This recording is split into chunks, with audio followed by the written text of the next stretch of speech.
In the latter part of the 80s and the early part of the 90s, my life in New York City was dominated by AIDS activism. I was an AIDS activist. I was a member of ACT UP.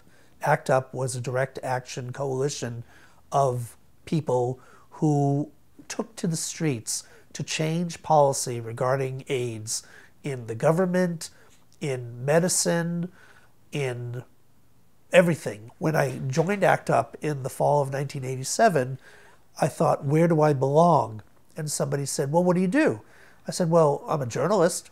And they said, okay, so why don't you become part of our media committee? Well, what do? The media committee reaches out to journalists to make sure that they write about the AIDS problem, because a lot of people were ignoring it. The New York Times was, is, and remains the newspaper of record. And so if something doesn't appear in the New York Times, then it's as if it didn't happen. And the New York Times was really bad on their AIDS coverage. Fast forward to 1989. The Times, at this point, had just published an editorial. The headline, I believe, was, "Why Make AIDS Worse Than It Is?" The idea of this op-ed was, yes, AIDS is an awful thing, but there's only a finite number of people who have AIDS, and once those people who are infected pass away, then we'll have fewer people with AIDS. It was one of the most callous, tone-deaf editorials that the New York Times ever wrote. Needless to say, we, the members of ACT UP, were pissed off. This was just the crowning glory of years of ignorant coverage of the AIDS crisis. And so we decided that we were going to have a demonstration in front of the home of the New York Times publisher, and his name was Arthur Sulzberger Sr. And he was nicknamed Punch. I don't know, that was a name that came from his childhood. A bunch of us started wheat pasting nights before the demonstration. And it was all on the Upper East Side. The posters had a variety of messages that all were focused on the New York Times, saying, your coverage is going to cost lives. You've got the story wrong. And in one image we took the photo of Arthur Sulzberger Sr. and wrote on top of the poster, Punch, you fucked up. This was the prelude to the demonstration that was going to happen later that week. So this demonstration happened on a hot July afternoon at 80th and 5th Avenue, which was the home of Arthur Sulzberger Sr., right across from the Metropolitan Museum of Art. And because we knew about they knew about the demonstration, the police were there as well. There were only about 100 of us.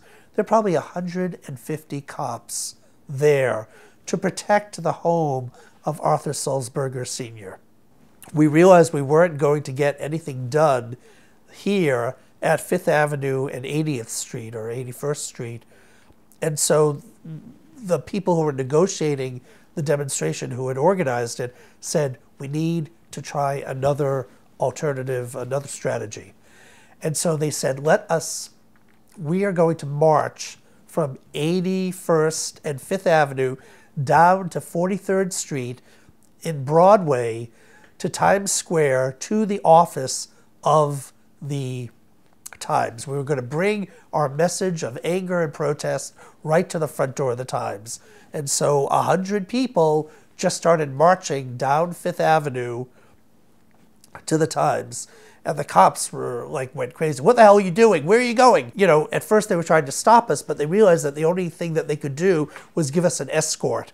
So, because otherwise we were going to create a traffic jam. So we arrived in Times Square. By now it was rush hour, and there was all this traffic there. And we were in the middle of it, 100 or 100, more than 100 people screaming and yelling and speaking out against the New York Times. And at this point, the cops said, well, what are you going to do now? We're going to go in front of the New York Times. Oh, no, you're not. Oh, really? Okay, then we're going to have a sit-down right here in Times Square at rush hour. Oh, okay. Well, you can go into 43rd Street. So again, they escorted us into 43rd Street because we had stood up to them, and we got out in front of the Times and we protested. So we had the protests and we left, and the anger subsided. We were trying to point out that if the New York Times was getting the story wrong, that was going to have ramifications in the public sphere, because politicians read the New York Times to tell them what's important, and if the New York Times is trying to make AIDS seem unimportant, then politicians aren't going to fight as hard to enact AIDS policies. So we really felt good coverage in the New York Times, good AIDS coverage, was a matter of life and death, and that's why we went to protest that day. And the most interesting, most horrific part of this afterwards was that nobody wrote about it. The only newspaper willing to touch the issue was the Village Voice.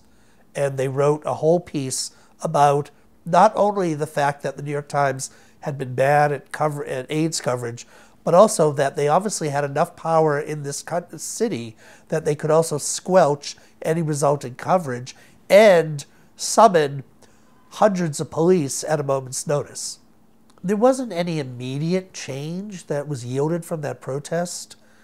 Any change in their editorial policy and being better about AIDS issues and gay issues would happen a few years later, with the change of editorship and change of staff there, and the change of the times, the change of the era where people were a little bit more sensitive towards LGBTQ and AIDS issues. All the problems that brought ACT UP into being are still there now. So there is ample reason to get out there in the streets and to fight, as the slogan went, ACT UP, fight back, fight AIDS. And I think, unfortunately, that it's just as relevant now as it was over 30 years ago.